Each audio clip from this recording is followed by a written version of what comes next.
Hello, everyone. Today, we are going to continue this series that Misael is organizing about telling people a little bit more about discrete choice experiments through videos. And today, we will dedicate the video to understanding more or less how a design is done. So actually, it is going to be a type of workshop where we are going to have a question, and between me, Misael, and Xiao Xiao, we are going to try to create a design for a question that we have. So just for you to know, we are producing a series of videos. There was already one video of me from some years back talking about general stuff on discrete choice experiments. If you came directly to this video, probably go to that first video of mine, because I gave some idea on how to construct the attributes and levels of a discrete choice experiment for you to get the design. So it's probably good to do it first before coming to this one. There will be a second video also with me, Misael, and Stuart talking about discrete choice experiments that should be in our channel soon. Or maybe at the time that you see this video is already there. And there's another video of Misael talking about discrete choice experiments also in our Arc Northwest Coast channel. So just check it if you want. Any of them probably works before you do this one. But if you want to continue with me, do the first one. So like I told you, today is about designing discrete choice experiment. I'm just going to go very, very quickly to some of the slides that I already used in the other presentation. If you go and check my presentation, which you should, I talk very quickly that when you are choosing attributes, for instance, should choose attributes that will allow you to answer the research question. Of course, that's the main thing.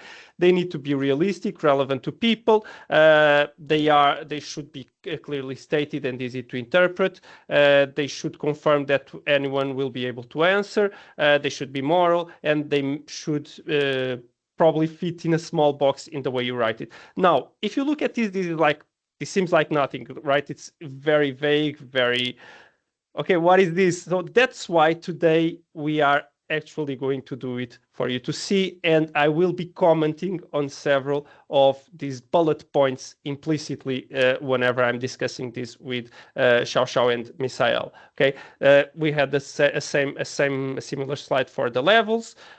Again, saying more or less the same thing. Then again, today is the day where you are going to see more or less these principles be put into practice. Okay. Now I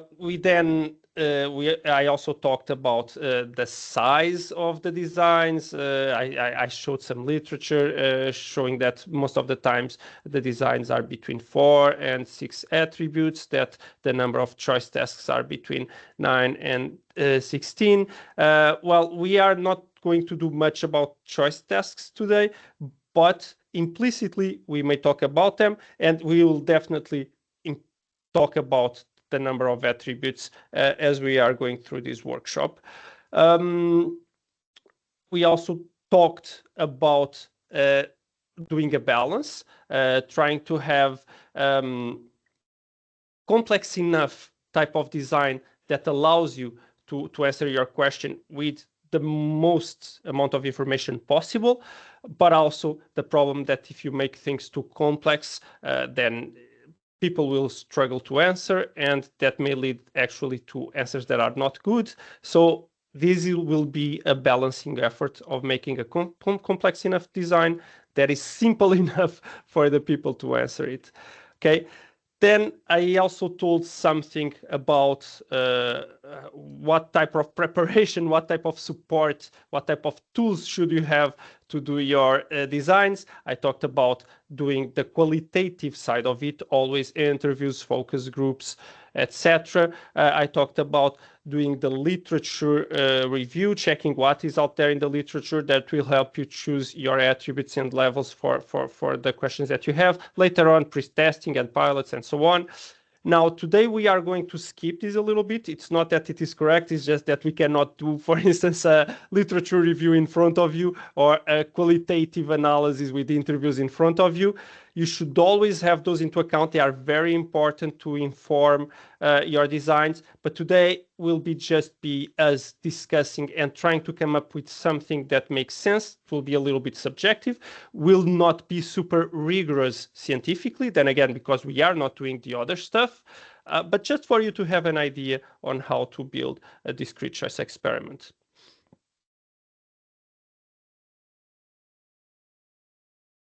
So today's exercise will be the following. This will follow more or less what I did when I did my first TC. Very quickly, again, you can go back to my presentation where I talk about it, but I wanted to do to learn discrete choice experiments to build capacity within the ARC Northwest Coast.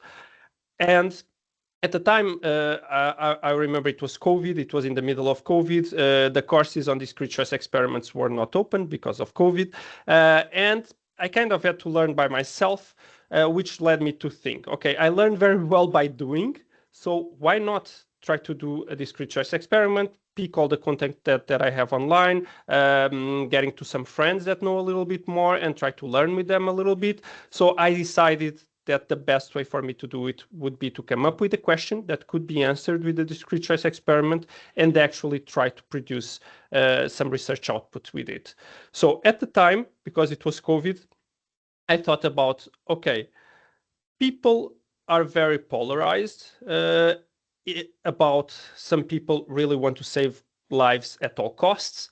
And then there were some people that seemed like they wanted the economy to run at all costs, even if people were dying, you know? And it seems like there was these two teams, the pro-life and the pro-economy teams. And in my reflections, I was like, okay, do people understand the opportunity cost? Do people understand the consequences? For instance, if you were pro-economy, do you really understand that by keeping the economy running at a certain level, that it means that more people are going to die? How many people are you willing to let die in order to keep the economy running at a certain performance? So these were the questions that I wanted to answer, and I did for Portugal. Now, today, what we are going to do in this exercise is trying to repeat what I did. So I'm going to ask questions to Xiao and Misael to see what they would come up with if they had to answer this question. So I guess we can do it for any country, but probably we are here in the UK, so let's do it more or less for the UK, even though I think most of the things we are going to say could be more or less general. So this is the exercise. Imagine there is another pandemic and you want to characterize people's preferences for the consequences of potential political decisions, such as social distancing or full lockdowns. Now, what would be the ideal attributes and levels to capture the most relevant effects of such policies? How could you set up a design to capture trade-offs between different attributes? For example, the economic performance of the country and saving more or less lives. Okay, so let's start our workshop, let's say, and I'll do the first part. I'll pick the first attribute, which of course needs to be deaths. Okay, so Misael and Xiao, how would you do this attribute? We need to have something capturing deaths, the amount of people that lose their lives. How would you do this exercise? I think to be as realistic as possible, maybe we can start with the average death. The what, sorry? The average mortality by COVID. Okay, average mortality. Okay, average mortality for what? Per year, per month, per week, or daily mortality? As COVID is daily, maybe aggregating by month could be better. Average mortality by month, and then deviation of that mortality. So what happens if that average mortality by month? Okay, and you were saying? And then maybe we can say the options could be reducing that mortality by half, by a third. So we can start by the average death, and then we can say, okay, what happens if this is reduced by a certain percentage? So, okay, so you are saying that basically so if you want to do the attributes, so you would do something like you were saying the deviation. Yes, so a reduction in, let's say, on that mortality, a reduction by half, for example, what happens, how much I am willing to change something in order to reduce the mortality by half. So okay, that could be simple. That could be simple. So the average versus it's the an half. idea. It's an idea. Xiao, do you agree, or would you do it differently? I agree. I totally agree. And also I'm thinking about some, how can I define this? Narrative attribute. So the, I don't know, legacy of death, emotional aspect, does it relevant? Emotional aspect. It depends. It could be potentially another attribute. So I'll once we are done with deaths, I will ask you about more attributes, and then we can discuss that. But for now, I would let's just try to complete more or less something for this one. Yeah. So okay, one question that I have for you: why monthly?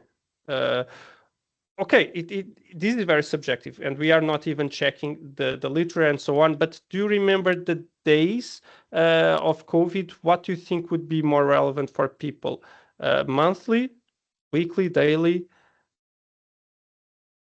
What do you think? I think depends on the policy, because policies would have effect at a delayed pace. So if I like to have a policy implemented in 1 month, so I could expect that policy to have the effect in the following month.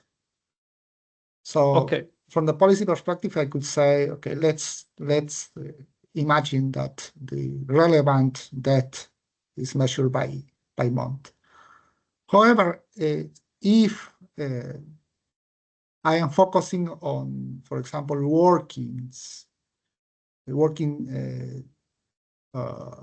going to public spaces. So that could be, for example, daily or weekly.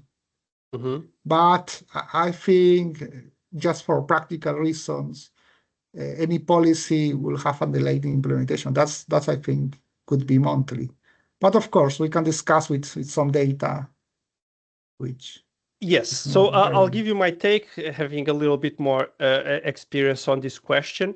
Well, technically, everything works, like monthly, weekly, yearly. Like it is the same. It's not nominally. If you give, for instance, people a daily rate, they technically could compute a monthly rate, or vice versa. Okay, so if you give them an average monthly rate, they technically could compute the daily rate. It's just divided by 30.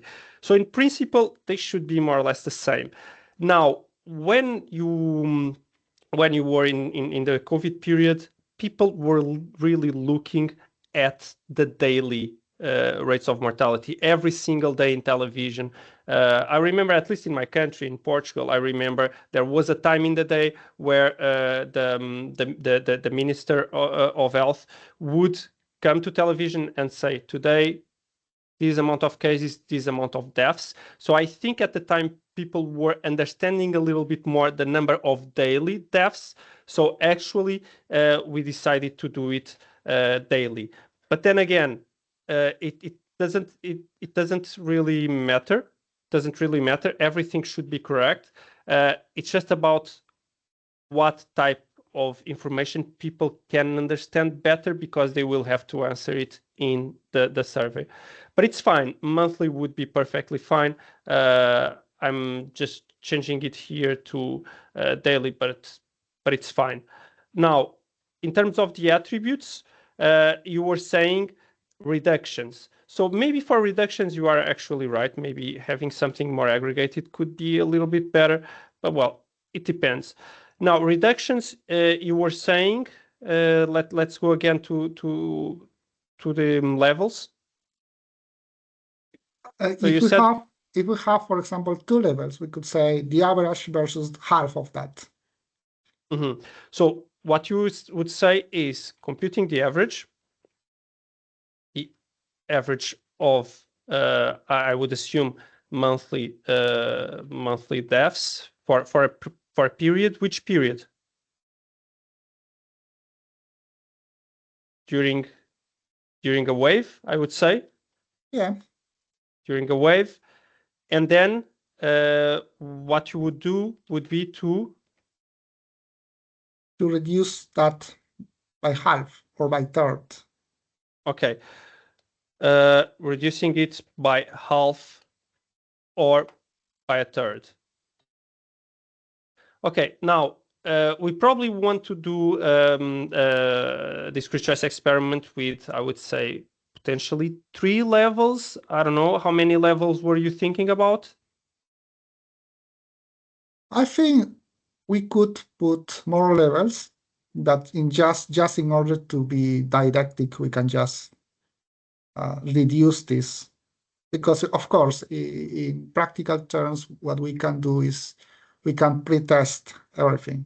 So to decide it, okay, it is 4, it is 3 levels. But just as an example, I could stick with 2 of that or 3 maximum, just for didactic purposes. Okay, so what I would do, yes, I think probably in this case, like you don't want to have a lot of levels because it is going to increase the complexity of the design. So I would probably go for 3, but this is me. I would probably do something like a low reduction. So we are talking about reduction, so a low reduction in deaths. Then I would do a medium reduction, and then I would do a large reduction, something like this. This usually works. Now, if we wanted to get the numbers, how would we get numbers for this? Then you already told it more or less, so you would check more or less what is the average, then maybe do half, maybe do a third. I will just make a small correction. I wouldn't go for you want some variability. I think in the large scenario, you want, while realistic, you want it to be a little bit more extreme. So you want some variation. So I would go for more than the average. I would go for a maximum, for example. This could be the maximum number of deaths within a wave. Of course, if this is daily, it is very easy to go to the data and check what was that maximum. If it is monthly, you probably would have to pick the average month where the number of deaths were higher, or then potentially simulate, let's say, an entire month with a very high number of deaths that occurred, for instance, within a week, kind of extrapolate that week into an entire month. But I would go for something a little bit more, while still realistic to some degree, a little bit more extreme. Then the medium could be the actual average. The actual average. And then the low could be something more like the minimum within a wave. Okay, Luis, so there, and you say large, so you could say 0 deaths, something like that. Oh yeah. Sorry, I think I got confused because I think I got confused because I was thinking of large number of deaths, but it's a large reduction. So yeah, so you are right. So maximum number of deaths avoided. That's avoided. Within the wave, and is the minimum deaths avoided within a wave. And yeah, the other one is the middle one. You are right. I was doing it the other way around. So yes, this could be a potential idea. So I guess we are not going to go into such level of detail for all the other attributes, but this already gives the viewers at home an idea. Now, you were telling, would you go to 0? No, I would not go to 0. There's something actually that people recommend in discrete choice experiments. It's to avoid too extreme values. Zero, it can create when people are answering, they can see the zero and become, because it's something very extreme, like no one dies, it's super great. They can create what we call heuristics, which is simplifying the way they answer the questions and go mostly for the ones where they see the zero. Okay, so you always want people, how can I say this, to be slightly uncomfortable in their decisions. It cannot never be one option where it is so great that they will always pick that up. Okay, so what should be the next attribute? Okay, in your example is the economy, isn't it? Opening the Okay, economy. so economy. Now, okay, but how do we characterize these attributes? So lockdowns, isn't it? Because if you have the economy running, you have more freedom to walk, to trade, to work. And then Okay, do you agree, Xiao Xiao? Yes, and also just in general, household income lost, and maybe the poverty level increase or spread during that period. Okay, so we actually, I think what you said seems like you two said seems like two potential attributes, because Xiao Xiao talked about income, which quite honestly I agree, and Misael talked about life restrictions. Okay, so this can actually be very very good factors to have in here, because remember that if we go back to this slide, I want the trade-off between the attributes, and actually you can get a very interesting trade-offs. For instance, how much are you willing to accept in terms of losing your income to save people's lives? Okay, how much of your income are you willing to give up to save people's lives? And in terms of life restrictions, you can also say, how much am I willing to give up in terms of my freedom of walking outside, of going to work in my my typical office or whatever, in order for more people to live and not die, right? So okay, I think this is fair. So what would you do more or less with income? How would you characterize it?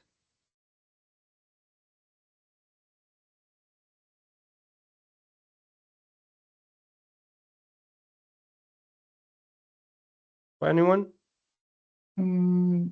so how much income, what you said, so how much income I'm willing to give up in order to avoid that?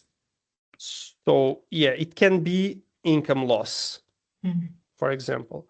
How would you do it in terms of the numbers that you would show in the design?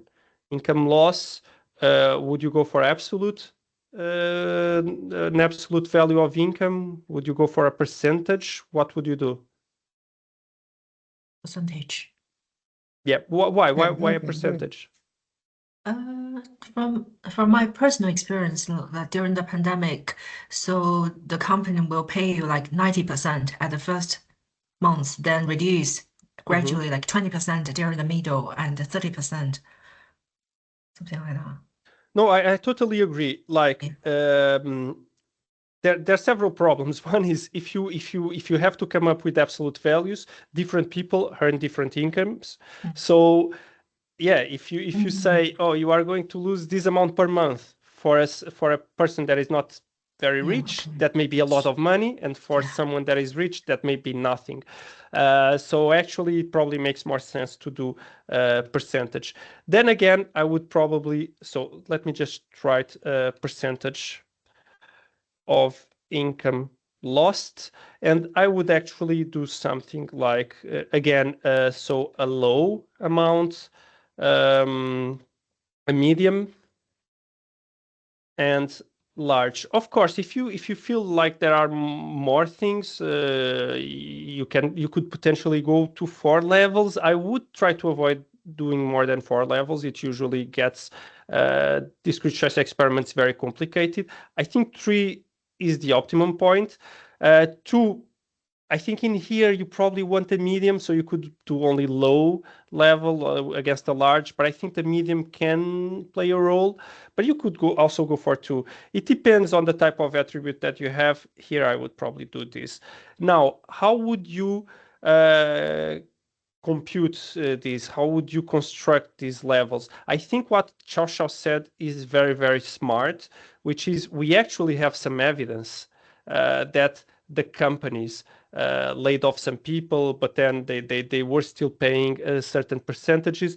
So we could potentially check that type of data and try to come up with good attributes. Because those are realistic, isn't it? Yeah, those are realistic. So for instance, what do you think could be a large one, a more extreme situation? What could be a realistic situation where a family goes through a more extreme income loss during COVID?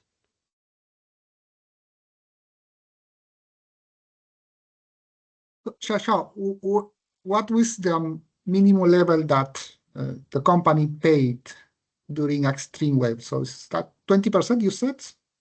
I don't know. Oh yeah. I don't know. Maybe they redundant during that time. It's possible. So I'm not sure. Also, there are schemes from the government to like, what do you call it?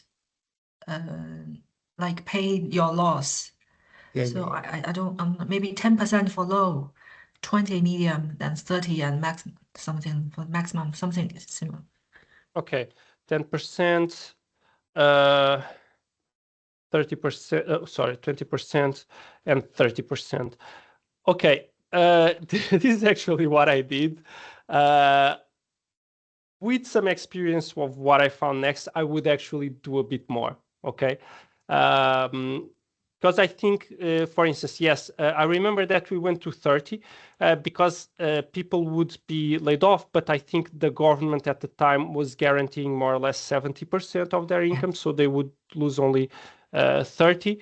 But I don't think it was always the case. I think there were some families that could lose a lot more because it depending on the conditions. I think you had to fill some conditions in order to be granted the 70%.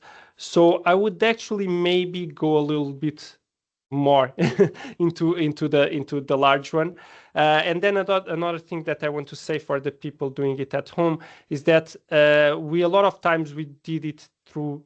We started with the large one and then we adjusted the other ones. So for example, in here, we went for 30 and then you want the difference between levels to be equal. So for example, you can see that you go from 10 to 20, from 20 to 30. So it's differences in 10 percentage points. So let's say that here, instead, we wanted 50%. Okay.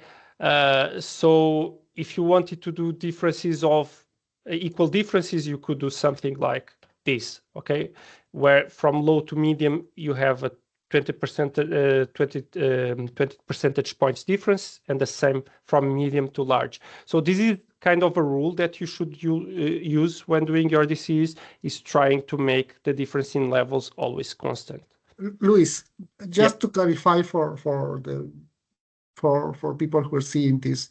So this is an interactive process, isn't it? So it's not that we came up with a design and it goes like that. It's just we start, we construct, we interact, we test, and then we adjust the numbers and all. Exactly. So this is just an example, so people who are seeing can have a feeling how it works. Yeah, exactly. Just a feeling, just to think a little bit of how to construct a DC. But again, like I told you, probably before you did a literature review, maybe a systematic review. You did some interviews or focus group with relevant stakeholders. Then, like Misael is saying, when you get to the design, you probably come back to some people and ask what they think about the design. Do they think it's realistic? Then you probably make them answer the design and you ask if they have any trouble, if they found any problem. So it's a process that can take a long time, and if you don't do it correctly, then at the end of the day, your design is not going to be great, your survey is not going to be great, then your data is not going to be great, and your analysis is not going to be great. Okay, so this is a process that takes time. So thank you so much, Misael. That is really, really important. So anything else that you want to say in the income? No, I think it's fine, isn't it? So let's just do life restrictions, and then we just comment on some other attributes that could be there, and we continue this workshop. So life restrictions, what do you think about? Okay, I think we can put lockdowns. So Okay. partial lockdowns, the graduation of the liberties. I remember, for example, there was a policy so not to go and not to meet people or separation in the queue, something like that. So maybe we can summarize this Okay. kind of policy. So social distancing. Yeah. Social distancing. Okay. I think this would be a mild one. Like you can potentially have one. So if we again do 3, like you don't need, you can do 2. You can do social distancing or a full lockdown. Okay. So this can be a possibility, and you can go with only these 2. If you want, you can also add what would be a milder one. You can also add no restriction, for example. No restriction, I would be slightly concerned again because of some anchoring effects of people looking at that. Oh, no restrictions is so good. Let's always go for that. Also, it could create a little bit of the problem when doing the design where you could have some options where you have no restrictions, but then you have a very low reduction so a very large reduction in deaths, which is not very realistic. So maybe I would avoid no restriction, but is no restrictions, but is a possibility. But yeah, so social distancing, lockdown. Do you remember any other? I think there were some others in between. I just don't remember them. But yeah, you could even go for something like the UK lockdown with shielding for vulnerable people. So I don't know. Actually, this one is one that you go check what really happened. You check all the policies that the states did, or in this case, the government of the UK, and then you use them as attributes. Or in this case, it's somewhere you may want to have actually 4 and maybe have no restrictions.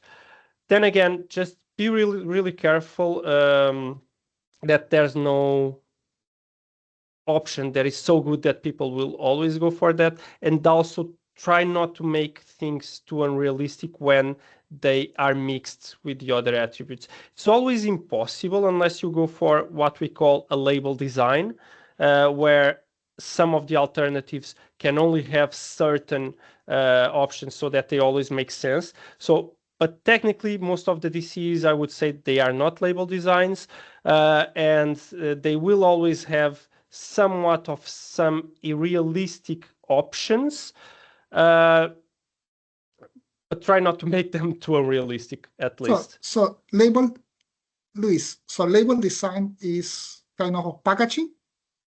So label design is, for instance, you could pick these life restrictions, for example, and create a label which is an option where you have no restrictions against an option where you have social distancing. So now these wouldn't be attributes, they would be the label of your options.